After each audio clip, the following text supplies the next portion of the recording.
190 के दशक का एक छोटा सा पहाड़ी कस्बा शांति, सादगी और रहस्यों से भरा हुआ। वहीं था अर्जुन, एक कॉलेज का छात्र जो शांत स्वभाव और गहरी सोच वाला था। उसे किताबें पसंद थीं और अकेलापन उसका सबसे अच्छा दोस्त था। कॉलेज के नए सत्र में एक लड़की आई, मीरा। सुंदर, रहस्यमयी और चुपचाप रहने वाली। अर्जुन उससे आकर्षित हुआ, लेकिन मीरा बाकी सबसे दूर दूर रहती थी। फिर एक दिन लाइब्रेरी में दोनों की बात हुई। बातचीत बढ़ी और दोनों की दोस्ती प्यार में बदलने लगी। मीरा के आने के बाद कस्बों में अजीब घटनाएं शुरू हो गईं। रातों को चीखें, कॉलेज के छात्रों की रहस्यमयी मौतें और लाइब्रेरी में खुद ब खुद खुलती किताबें। अर्जुन को ये सब इत्तेफाक लगा, लेकिन धीरे धीरे चीज़ें खतरनाक होती चली गईं। एक रात अर्जुन ने मीरा को कब्रिस्तान के पास देखा।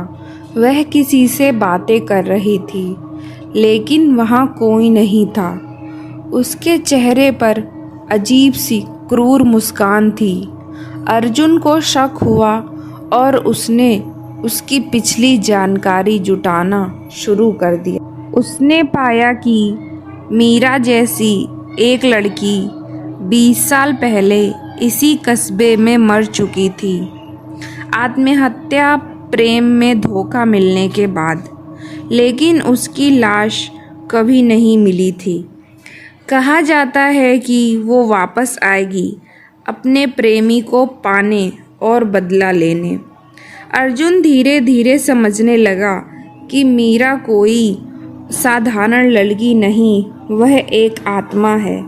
लेकिन अब तक अर्जुन उससे इतना जुड़ चुका था कि उसे छोड़ना मुश्किल था। मीरा ने कहा, मैं फिर से धोखा नहीं सह सकती। अब अर्जुन के पास दो ही रास्ते थे, या तो आत्मा बनकर मीरा के साथ रहना, या खुद को और अपने परिजनों को बचाने के लिए हमेशा के लिए उसे मिटा देना। पुराने पंडित की मदद से अर्जुन ने उसे रोकने का प्रयास किया।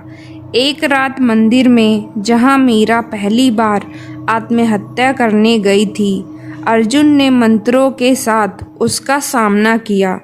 मीरा की आंखों से खून बहने लगा और उसने कहा, तू भी मुझे छोड़ देगा।